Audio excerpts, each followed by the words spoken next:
Ladies and gentlemen, good day and welcome to the Q1 FY26 earnings call for Utkarsh Small Finance Bank hosted by ICICI Securities. As a reminder, all participant lines will be in the listen-only mode and there will be an opportunity for you to ask questions after the presentation concludes.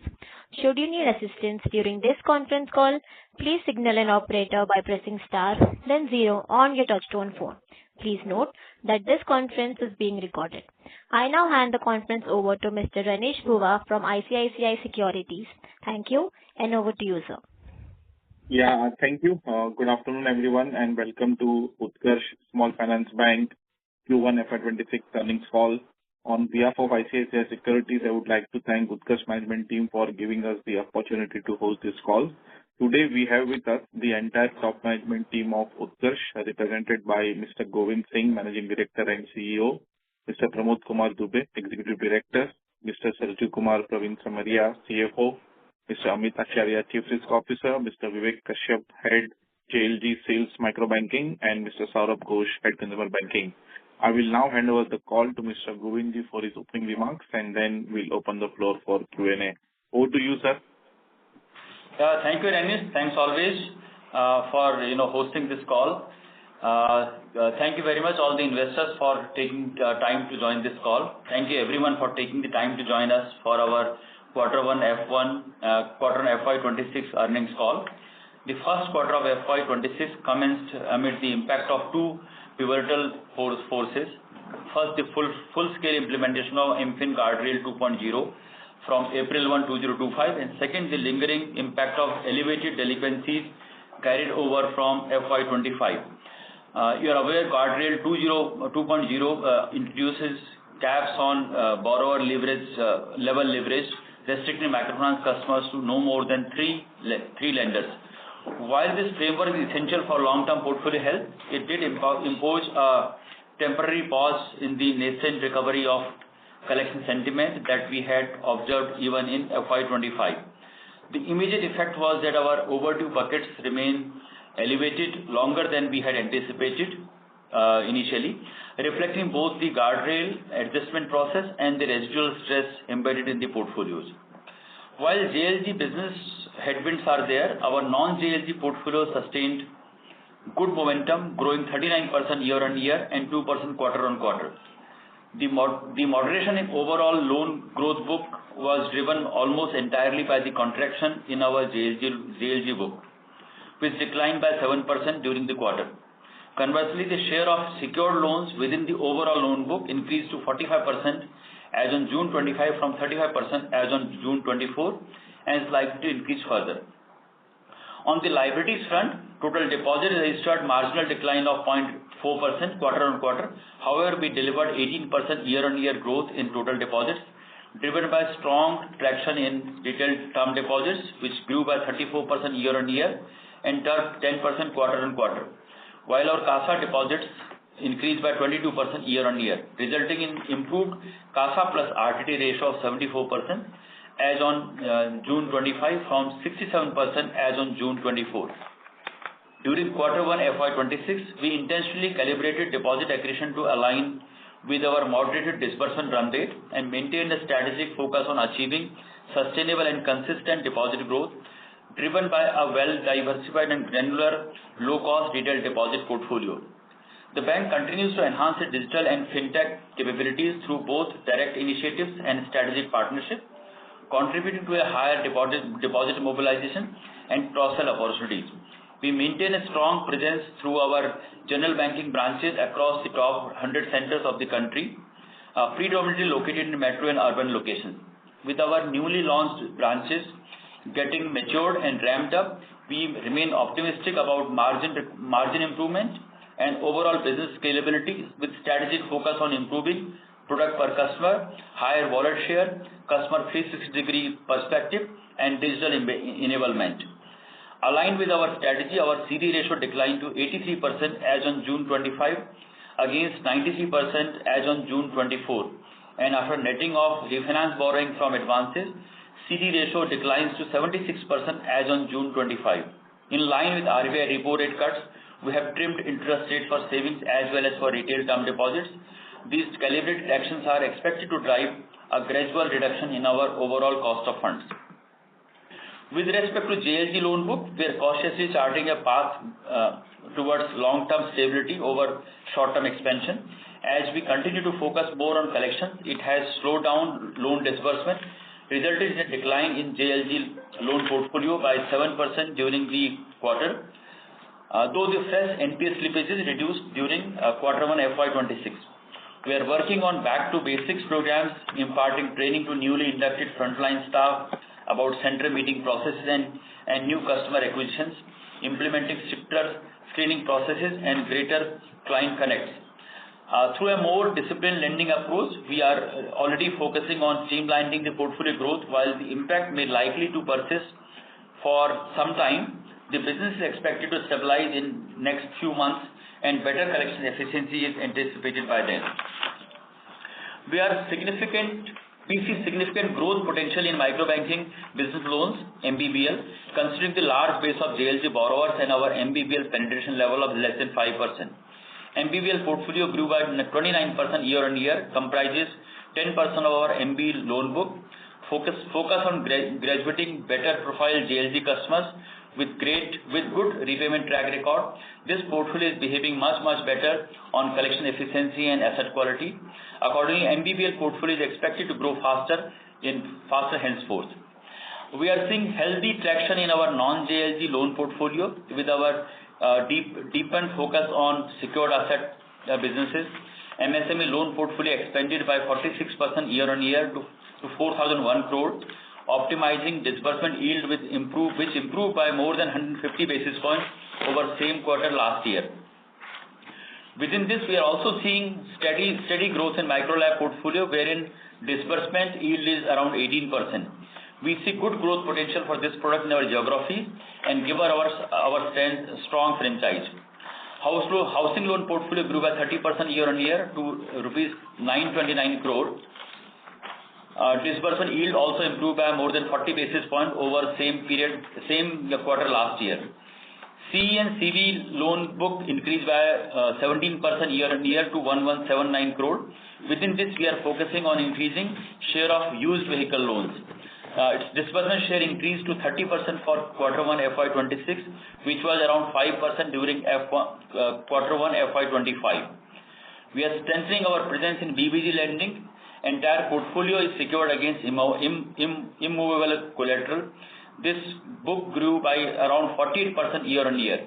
We are seeing much better traction on cross-sell on both sides, asset products, that is MSME, housing and micro LAP through our liability-focused GB branches, and deposit accounts for our asset customers, essentially more products per customer.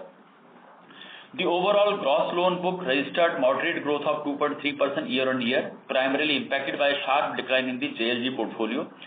However, we expect JLG disbursement to improve in next few months. Also, good growth is expected in MBBL portfolio. Additionally, we foresee a continued healthy trajectory in the non-microbanking segment, which largely comprises of secured loans, including high-yield products. We expect better loan book growth for FY26. In terms of risk diversification, we also registered with CGFMU for credit guarantee coverage on our eligible JLG and MBBL portfolio with effect from January 17, 2025. Accordingly, incremental JLG and MBBL out disbursement from then onwards are getting covered under credit guarantee. This cover will further de-risk our JLG and MBBL exposures. We continue to build and deploy higher collection force, also establish a specialized call center focused exclusively on overdue accounts and implemented stricter oversight of field of processes, ranging from center meeting discipline to effective monitoring and supervision. We continue to spread large MB branches to maintain better control. With the help of these measures, fresh NPA accretion will decline meaningfully in next few months. Nonetheless, the carry forward stress translated into a net loss of rupees 239 crore for Q1 FY26. For us, FY26 will be a pivotal year for operational and financial optimization, with a strategic emphasis on improving asset quality first while scaling up all focus and profitability driven businesses along with the superior customer experience. Despite the losses, our capital adequacy ratio remained at 19.6% as on June 30, 2025, comfortably above the regulatory threshold. Looking ahead to shore up our capital base, we have already embarked with equity fundraise initiative, planning to raise capital in next few months, depending upon the capital market conditions and investor appetite. Concurrently, we have also secured all requisite statutory approvals on the proposed reverse merger of the holding company with the bank. With these approvals in hand, we are now examining the optimal sequencing of petition filing with NCLT application in tandem with the equity raise. Our surplus liquidity position stood at almost 3,900 crore as on June 25, which is higher than our usual liquidity requirement, and LCR ratio of 239%. We don't have any short-term borrowing on our balance sheet. We are also undertaking a business transformation project to make our technology architecture and business processes future ready for our growth plans. While the near-term disruption from guardrail implementation and elevated carry-forward stress pose challenges, it has also highlighted the strength of diversified franchise, prudent risk management, and deep customer connect.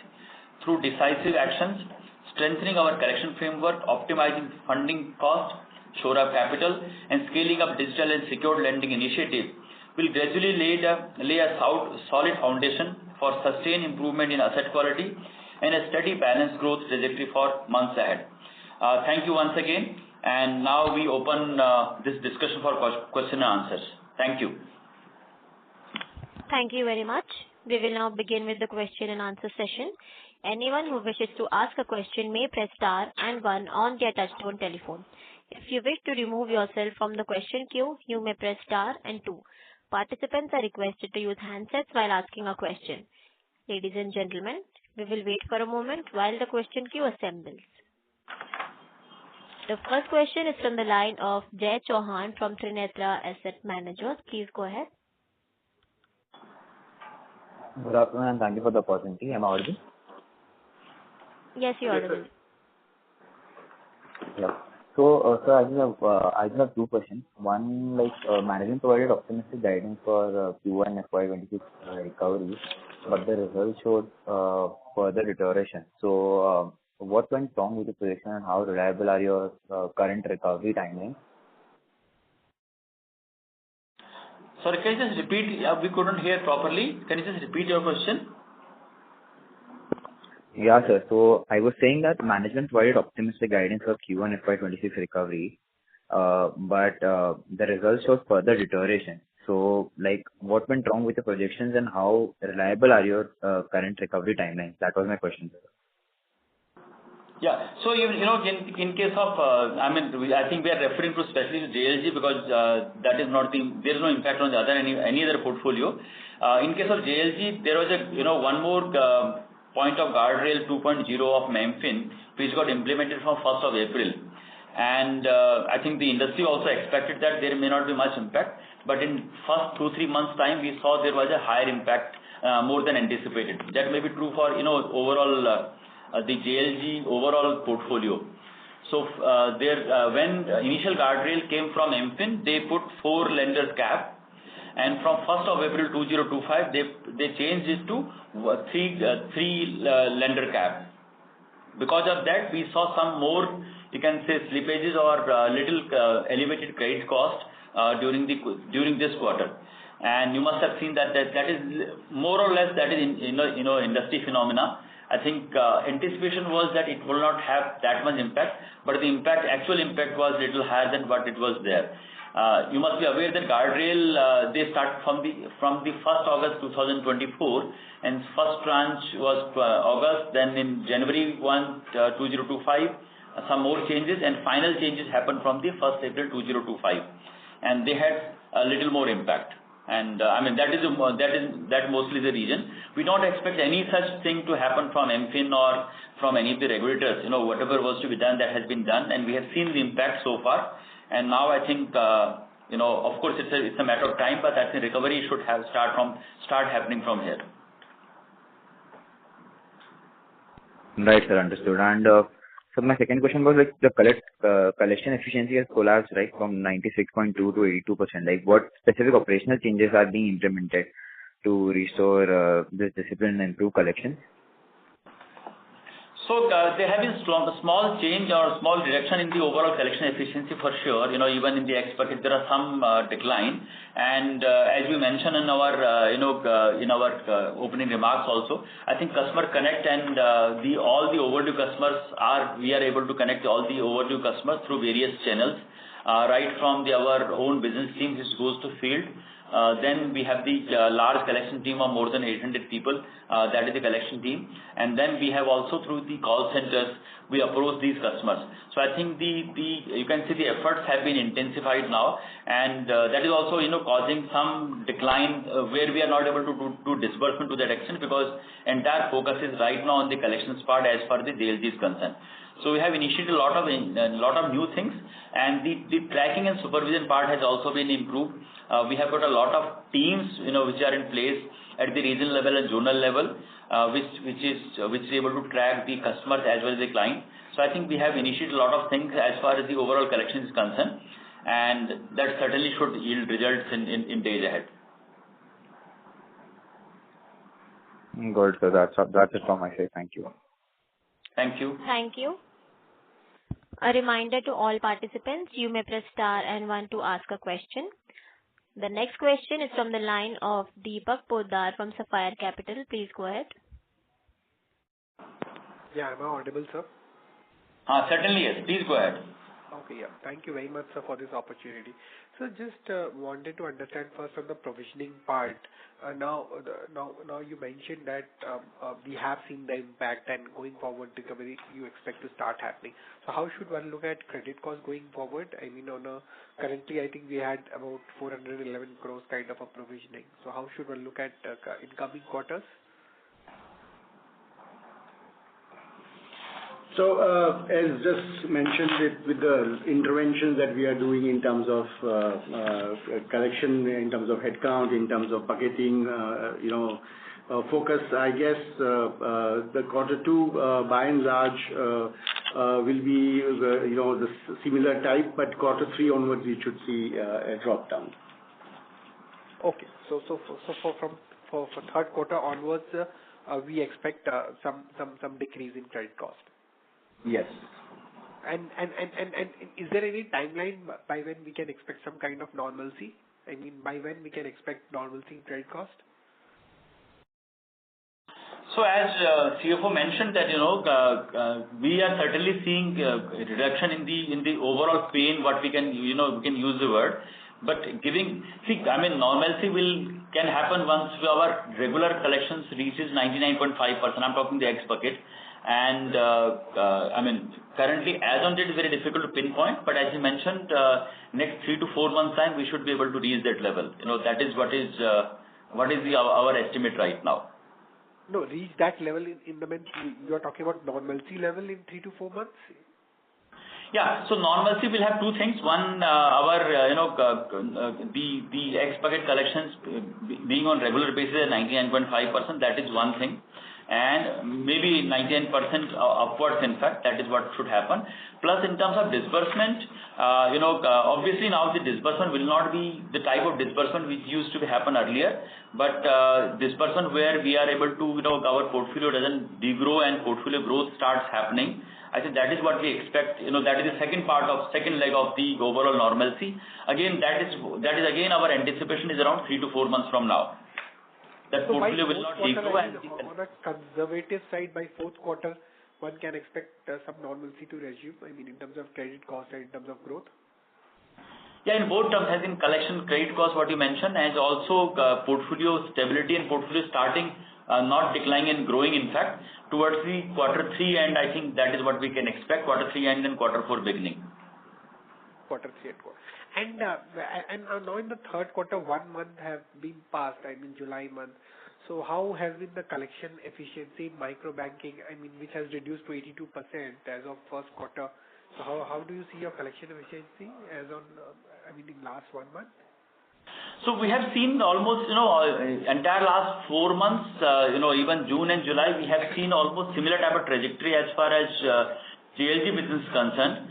It has not gone down, but at the same time it has not improved significantly also. I think it is almost the same trajectory that we have seen during July, which was there in the month of June. Almost on the same lines. And not gone up also. I mean, at least not deteriorated, even not improved much. Correct. You're right. Yeah.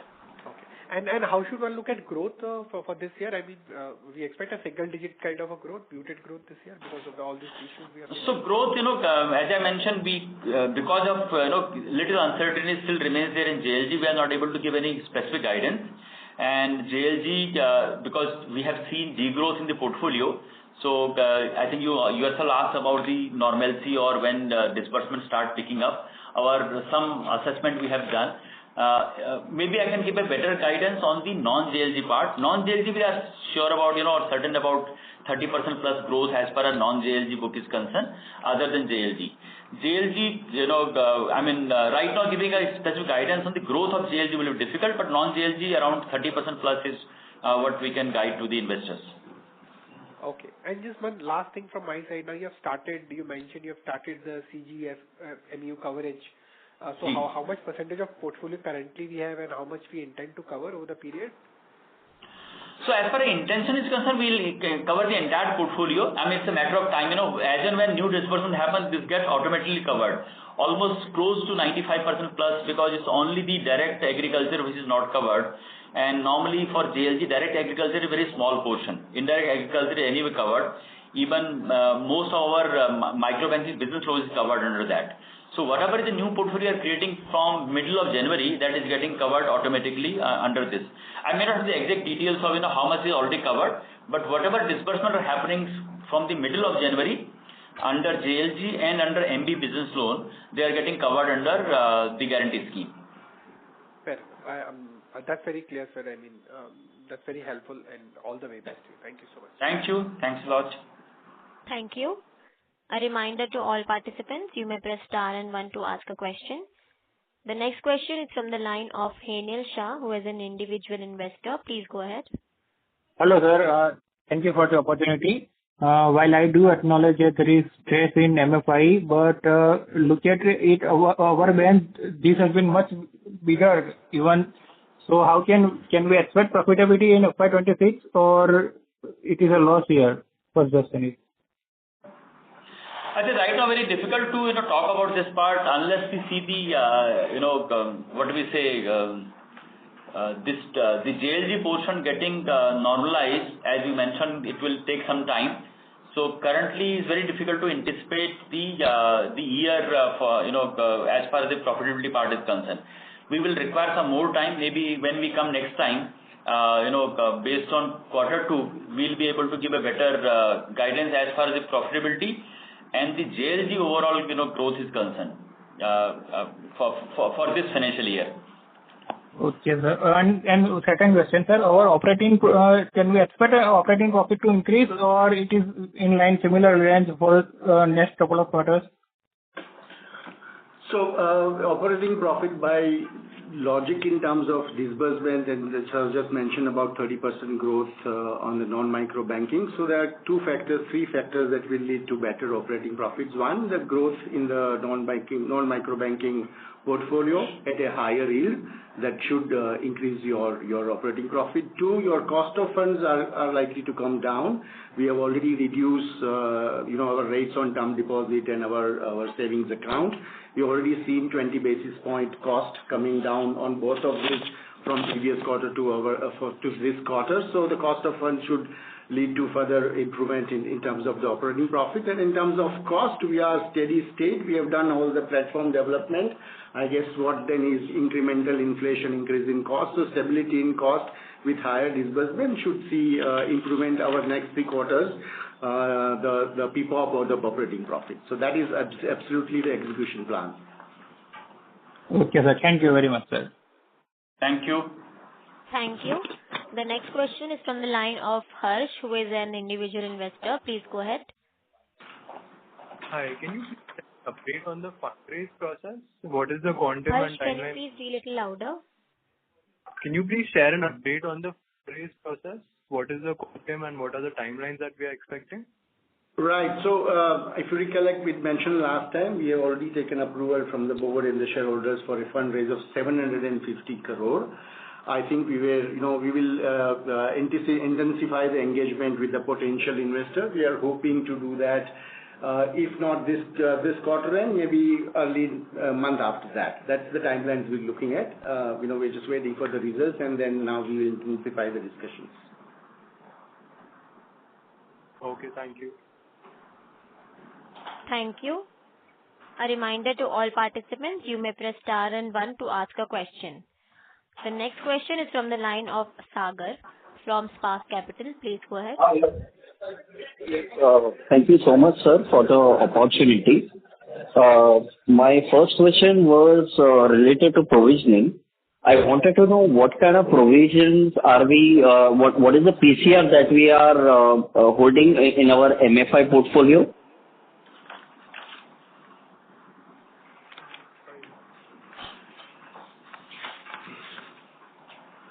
We'll be holding, I think, about 62% in MFI. And you want to answer that? Yeah. So 62%?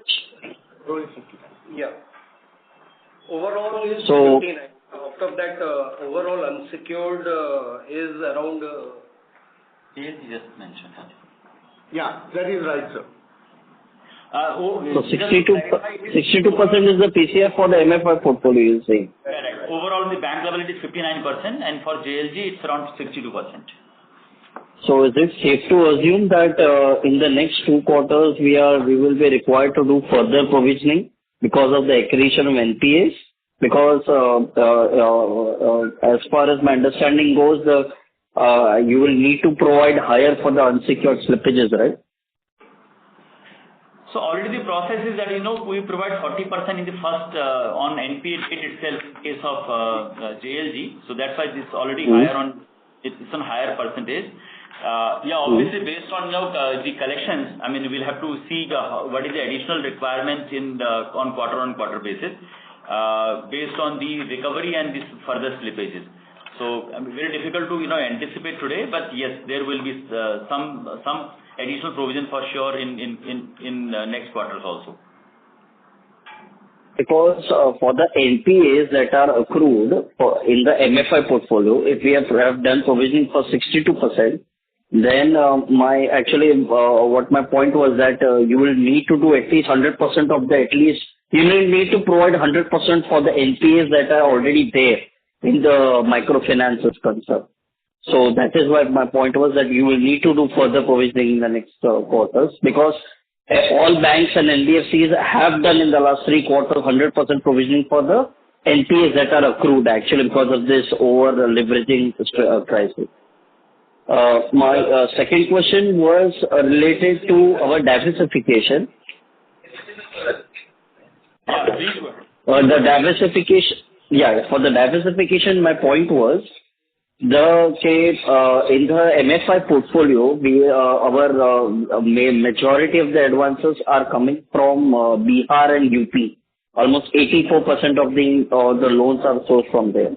So what are the plans to diversify at least in the JLG portfolio? Okay, so broadly speaking, I mean it's not 84%. I'll give the exact details. In some of state level, it is not 84%. It is 69% actually, not 84%. But having said so, when we are talking diversification, we are looking at from 2 angles, one from the geography and second from the product angle. So you also mentioned that our JLG portfolio, which has come down to almost 45% of our book right now, which you are aware that almost we started at almost 100% in 2017. So there is a long way we have come to that level, and now it is only 45%. That is one part. As far as JLG's business is concerned, we are working in 11 states, which is northern and central belt, and we have seen some diversification. We have gone to places like Odisha and Rajasthan during last 2-3 years, and there is some diversification. But more diversification will happen through because we are not going to grow our JLG book to that extent. The major growth will come from the non-JLG, and which is pan-India. It is not limited or linked to any of the states. In fact, we are pan-India player, be it MSME, be it housing, be it C and CV businesses. So overall diversification of the geography as well as product is happening on regular basis. And you'll see that next 2 to 3 years time, there will be significant, from here also, there will be significant diversification of portfolio and geography. And that's a continuous process, sir, in our case. Okay. So can you quote that what is the share of secured to unsecured that you are eyeing in the next 2 to 3 years, sir? So currently we are around 45% is secured, and I think Right. this maybe if you look at medium-term plan, I think because JLG portfolio is coming down and others are very limited unsecured, so at least we can expect in medium term this mix will go to around 50-50. If you look at 2 to 3 years horizon, our secured will be more than 50% if going forward also. Okay. My third question was related to the leveraging of the existing branches. In the last 3 years, we have significantly expanded our network in terms of branches. Yes, So, sir. but still the utilization of the branches, utilization of the employees is still very low as compared to the industry. So what are our plans to scale up? Because that will lead to operating leverage, that will only scale your ROE. So what are the plans to actually leverage our existing branches so that at least there So, very important point, sir. I think our entire focus is right now, as you mentioned about the diversification, that is one part, and second on the operational efficiency. So this year, other than barring a very few branches which are basically split branches for JLG, we are not opening branches. Our idea is that we have enough number of branches right now, and you mentioned that during last 2-3 years we have opened many branches. So we have a large, you can say manpower base, and we have a large network base right now, and we have a good client base also.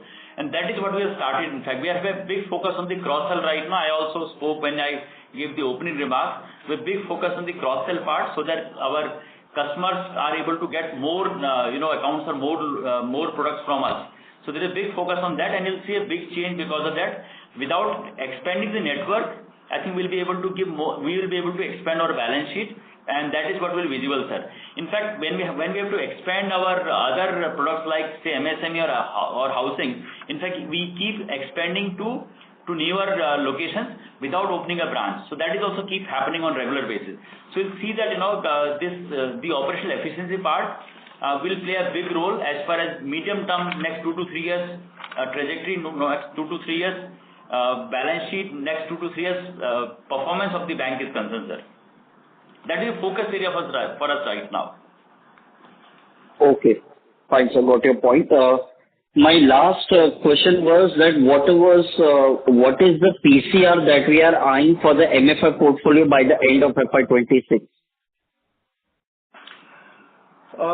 I guess you may consider about 10% more. Of course, as we said, that as normalization happens and we have the collection efficiency for the interventions we are done, it should be plus 10% from where we are.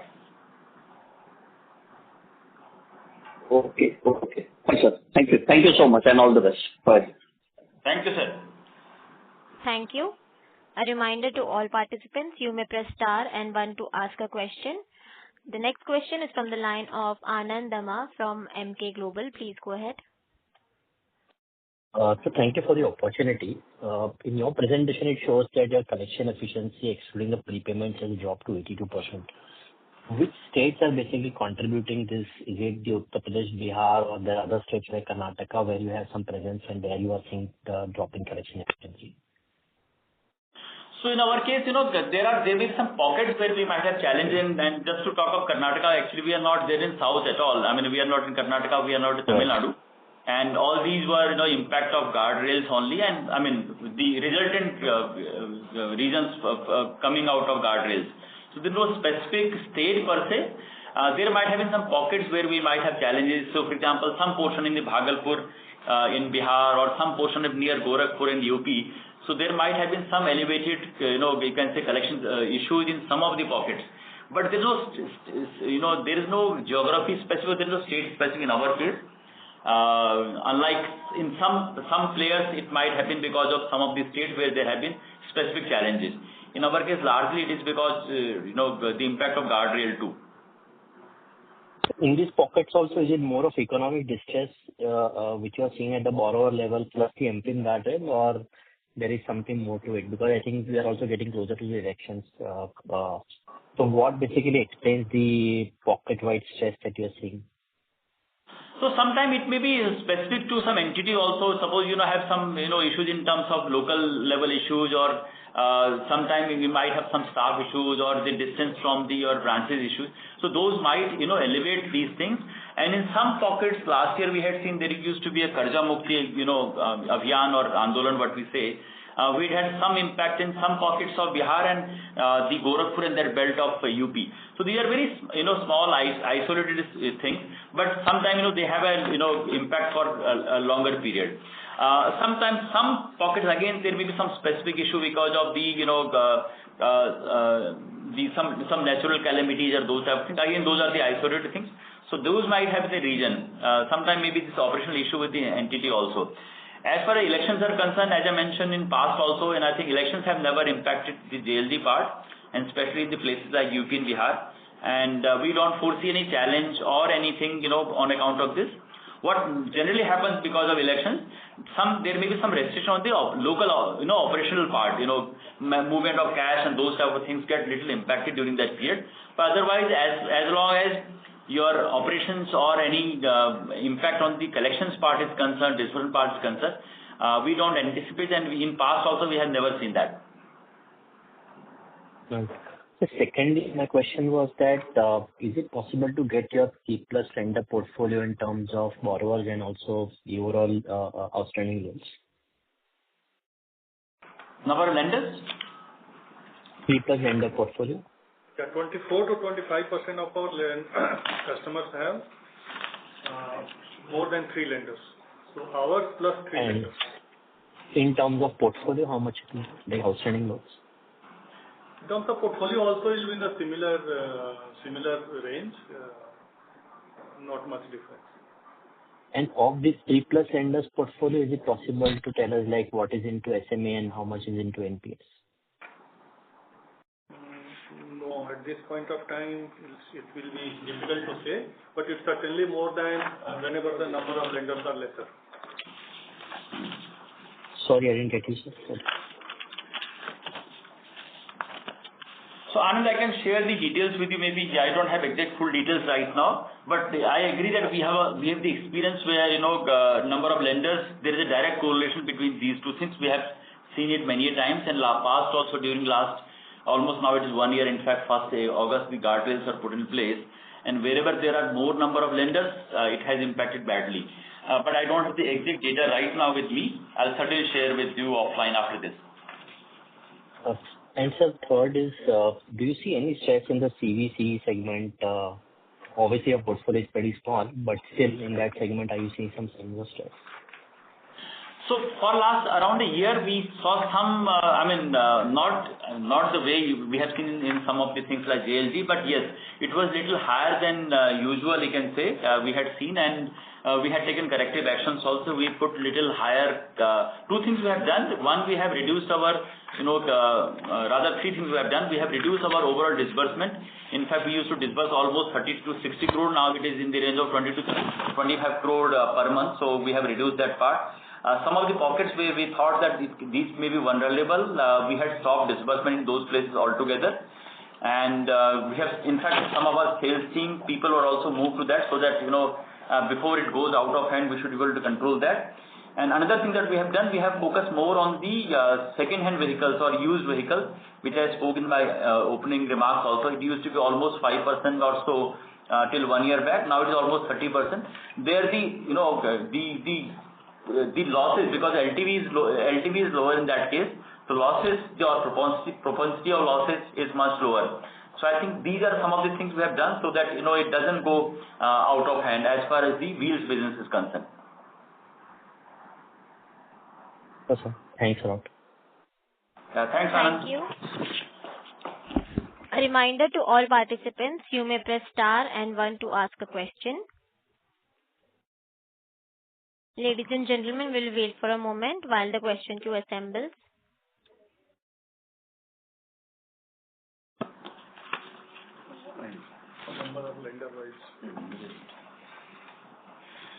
The next question is from the line of Anant Mudra from My Temple Capital. Please go ahead. Hello. Thank you for the opportunity. Sir, so we've seen some other lenders give a commentary that there is some stress appearing in the MSME segment. And for us, I think that's the second largest portfolio. So just wanted to check what has our experience been in this vertical? So our experience is there is not much so far, and largely because in case of our MSME, it is largely secured portfolio. These are all against hard collateral. I again don't have exact number, but almost 95% of our portfolio is a secured portfolio as far as MSME is concerned. A very limited portfolio is unsecured there. And we have not seen much change. I mean, there are maybe some fractional change, but any significant increase or in delinquencies or overdues that we have not seen so far in MSME. I think we just mentioned to previous caller Anand that besides JLG, where we had seen little higher uptake was the wheels. In all other businesses, I think things are looking under control. Maybe few basis points here and there. That's the only difference. Got it, sir. And sir, sorry if I might have missed this out, but did you call out what was the X-bucket collection efficiency in July for our JLG portfolio? No, I think we have not mentioned that, but it was at the same level of June. 98.6% was our X-bucket collections efficiency for July also. Okay, all right, sir. That's it from mine. Thank you, sir. Thank you. Thank you.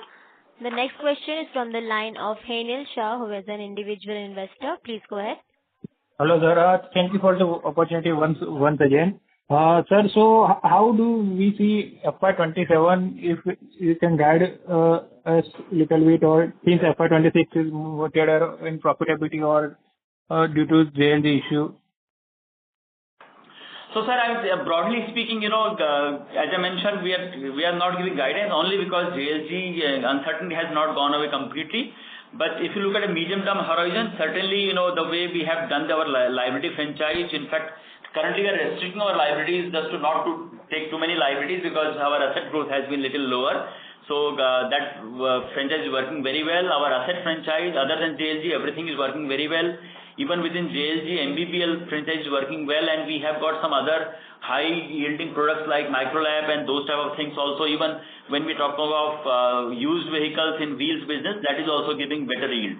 So I think, and we have seen good improvement in the yield overall in MSME, be it housing also.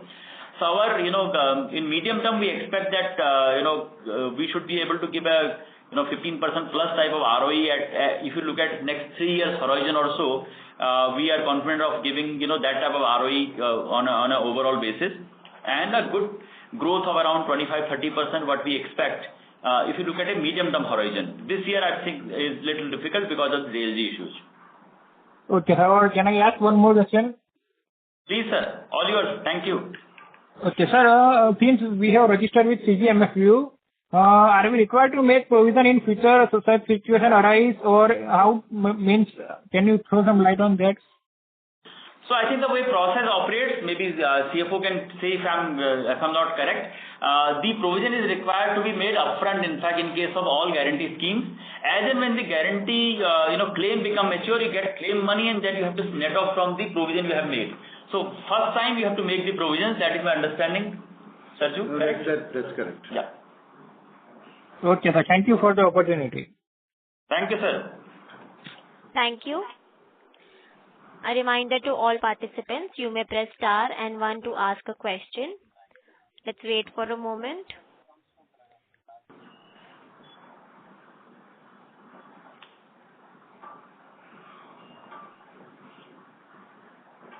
The next question is from the line of Harsh Satya, who is an individual investor. Please go ahead. Hi, sir. I wanted to understand. So, as your secured loan book shrinks, what is the realistic margin number that one can expect at a normalized level? Because if it's already shrunk quite substantially, but currently, of course, there are interest reversals which are happening. At a normalized level, what would your margin number be? So one is that I think our unsecured will certainly come down, secured will go up. But within secured also there are some, little better yielding or high yielding products. And also, in terms of cost of fund is coming down, operational efficiency is also improving. So again, what we can estimate on a medium-term basis, our margins will improve from here, and which has really come down. In past we were in the 9% plus, but I think 8.5% plus margin should not be a problem. I'm talking NIM should not be a problem. In medium run, again I'm talking of medium run. It's not for this year. I want to make it very clear. This is for the medium run. To look at 2 to 3 years horizon from here. Close to 8.5% NIM should be possible. With the change of mix, that's important. Change of mix, but because we'll get the operational efficiency, we'll get cost of fund decline, and overall overall benefits of scale. So I think that is what we expect. Okay, yeah, very clear. So with regard to your recovery, you said that Q2 onwards you will start to see recovery because you blamed MFIN for Q1 FY26. Q2 should start to see recovery, but you're also saying credit costs will remain elevated. Can you give us some perspective on what's happening?